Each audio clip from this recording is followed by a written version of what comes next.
From mmibty.com interviewing Showtek here. Privileged enough to talk to them. Here, Boston, here we go.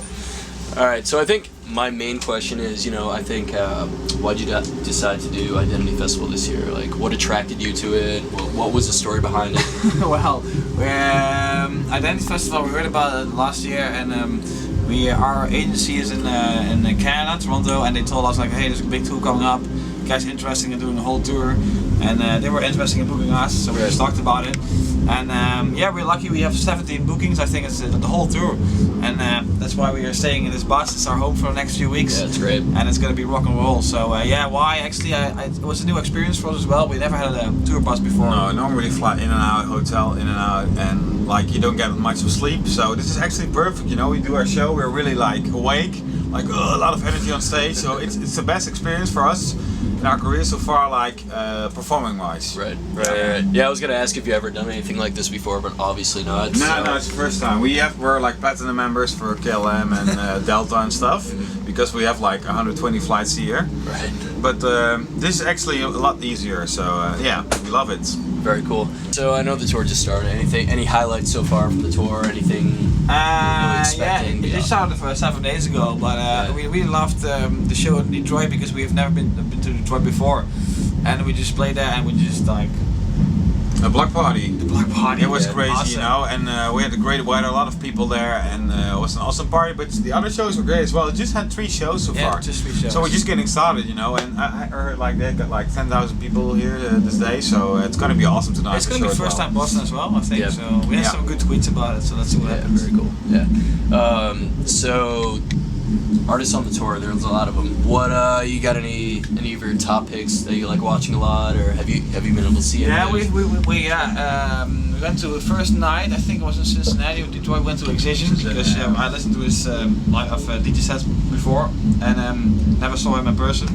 So it's nice to meet him. And then our tour manager is a huge Eric Prydz fan, so we're like, okay, we go to Eric Prydz, and I was like, okay, that was awesome. Let's see what happens because I'm not like okay, and then he just great set, Toronto, just killed it. I was like, wow. So it's good to like get other feedbacks from other crowds and just look around like how they respond to music and stuff. It's good for us as producers, like okay, this works as well, this works, because we want to do as much as possible in the studio. So it's definitely great to be here and like experience the whole thing. It was funny though because the guys from Noisia just walked in and they arrived and they're Dutch, so we could speak Dutch because our tour manager is. He's learning Dutch now. He's learning Dutch. So we learn him one word in Dutch every day, so it's funny. So yeah, that's great. Speaking of Dutch music, I mean, you guys have collaborated obviously with Tiesto, Hardwell now, and so I know you guys formerly like Hard Dance. That's your like the Prodigy or Infected Mushroom. So like, what kind of spoke to you most about like the house scene and? Well, it's not that we're switching over. Actually, it's that like we've been producing other music like behind the scenes, not as Showtek, but as like me and my brother as engineers in the studio with Marcel Woods and Chesto as well. Already for 2 years with Chesto. 2 years with Chesto. So I think 7. He's already 8 years with Marcel Woods. Right. And so we know how it is to produce other music for ages. And then lately like. As a person you grow as well, you evolve a little bit, so your taste is not changing, but like you like expanding. Exactly, yeah. And then we saw what it did with like for a track with Maximo Crazy, Chesto, and we were at EDC, and that track was like boom. And we thought like okay. Yeah, we made it within a few days with Thijs. Yeah, like, he came to the studio, we made this track together, and he's like, hey, it's gonna be a new track. I'm like, wow, okay, cool. And then he played it, and was like, it was such a huge bomb. And we were watching backstage at EDC like, oh my god, this is something we could do a Showtek as well, because EDM in America is blowing up right now, and the taste of the party people is so diverse. So we thought like, okay, at Showtek we can easily do this without changing, but just expanding. So yeah, and we have some friends in the scene because of course Chester, we know him for years, Hardwell, we know him for years, and even guys like Bassjackers, which is the next collaboration coming up. We know them all already for a few years now, and we just have so much fun in the studio. And so we thought, okay, you know what, we're gonna start up a new project which is called Crazy Collabs.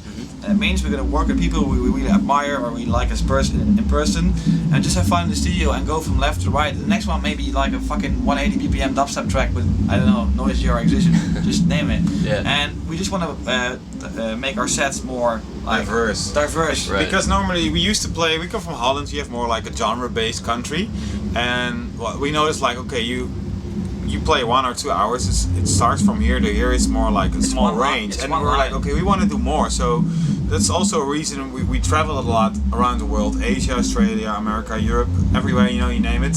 So we're like, okay, if we make like a broader range of music, we can play a set from 130 to 150 BPM, you know? Right.